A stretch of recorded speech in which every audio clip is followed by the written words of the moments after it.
તો કોડીના શહેરમાં બંધ કારમાં અચાનક આગ ભભૂકી ઉઠવાની ઘટના બની।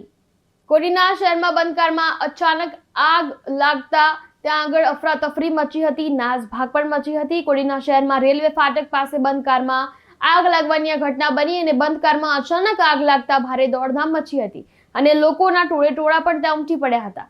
તો કારમાં આગ લાગતા ફાયર બ્રિગેડને જાણ કરવામાં આવી અને ઘટના સ્થળે તે ફાયર બ્રિગેડે ત્યાં પહોંચી અને આગને કાબૂમાં પણ લીધી હતી, પરંતુ કાર તો બળીને ખાક થઈ ગઈ હતી। ગાડી પાર્ક કરીને ઉપર જમવા માટે ગયા, બસ ખાલી બેઠા હતા, જમવાનું ચાલુ નથી કર્યું, ભાઈ રાડ પાડી કે ભાઈ તમારી ગાડીમાં આગ લાગી। અમે હજી નીચે આવ્યા હતા, એકદમ વિકરાળ આગ ચાલુ લાગી ગઈ હતી ને ફાયર સ્ટેશનને ફોન કર્યો, પછી આ લોકો પાણી છાંટ્યું પછી થઈ રહી, એટલે ગાડી કમ્પ્લીટ લોસ થઈ ગઈ છે અમારી। તમે ક્યાંના પ્રોપર રહેવાસી ક્યાંના? જુનાગઢના છીએ। જુનાગઢના રહેવાસી।